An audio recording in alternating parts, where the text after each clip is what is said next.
like we're talking about just prior to this, those in a family situation where in the midst of that, they're dedicating themselves.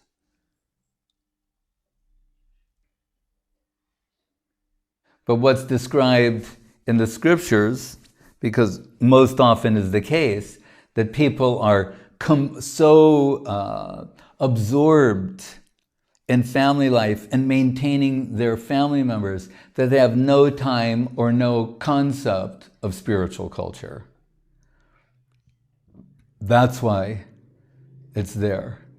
First of all, it says, Manushanam sahasreshu kaschid mam yatati siddhi yatatamapi siddhanam kaschid mam veti tadvada. Saying from the beginning how rare it is for someone to even be interested in spiritual life, whatever they are. Brahmachari, married, unmarried, whatever. It's very rare. Then within the group of those who engage in spiritual practices, same thing Mahaprabhu telling Rupa Goswami, the Veda Vadarata and Gita, and also he's saying, those who give lip service to the Vedas, they can tell you, oh, in the Vedas it says this, Vedas says that. They're going on with their household affairs. We see in India, which is supposed to be, the land of renunciation and, gyanis, vairagis, tapashis, and everything, how riveted the people are to family life, as if there's just no other possibility. This is what life is, this is what it's meant for, and if someone doesn't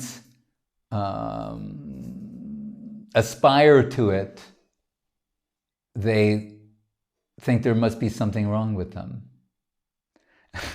I remember we were near Panihati. There's also a place called Tribeni, and we made some life members, and they invited our party to go out to their house for like the weekend, do some Nagar Sankirtan and have some Harikatha and things there. And after the first night, we're all at this table taking some prasadam, and at one end of the table was this unmarried woman who was like, she was just staring off like that. She was obviously, let's say, how put this delicately, well, the Bengalis would say pagal, but we'll just say it in Bengali. But she's like, and she's it's hard to not notice her, you're saying, huh. And the man, he sees that we notice her, and he's trying to make some excuse about her situation. He goes, oh, last week she got the moksha. Saying she got moksha. In other words, what's moksha? She's lost her mind. Right?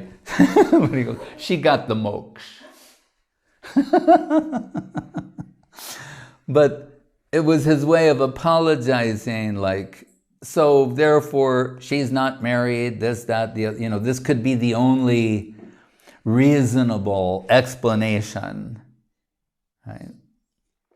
So, Guru Maharaj, he knew all those slokas too from the scriptures that are anti-family life and mundane association with women. And for some years, when he was very young, he went to live with one of his aunties. And she detected in him some anti-woman sentiments. So at one point, she asked him, what's your problem? And he said, well, I've read different statements in the scriptures in different places about the association of women, household life, etc. And he said, remember, this is his relatives. So the women, they also know Sanskrit. They have some idea of what's in the scriptures too. And she said, do you know that women are all representations of Lakshmi Devi? And she quoted some sloka. And Guru Maharaj, because he has regulated his thinking by scriptures, he said, well, hearing that, he had to readjust his position. How he would view women. From then he's seeing them as representations of Lakshmi Devi. We hear of the follower of Gaurkishore Das Babaji Maharaj, or in his group, it's told to Babaji Maharaj that he's going to marry, and they want to know what Babaji Maharaj thinks about that and what his advice is. And he says, tell him to dress and decorate his wife like a Brajagopi. And what is his thing? Because he said, then, remembering that the Brajagopis are meant for Krishna's enjoyment, he said, this will check any exploiting tendency within you. Then again, on this subject, when Srila Guru Maharaj was asked about someone, how to, what's the word? Deal with women in a spiritual way, if you have to manage them spiritually, like in an ashram situation or something like that. And Guru Maharaj gave an interesting example. He said, the problem is not women. He said, the problem is the exploiting tendency that is within men. The tendency to exploit women. And he gave an example. He said, when you have a splinter that's in your skin, if it's like in the skin but half out, you can pull it out easily. He said, but if it's under your skin, it's very difficult to remove. He said, so the half in, half out, he's saying that's like physical proximity and working situations, working relationships. He said, but the problem is what's underneath. So he said, the tendency to exploit women, that is the enemy, not women.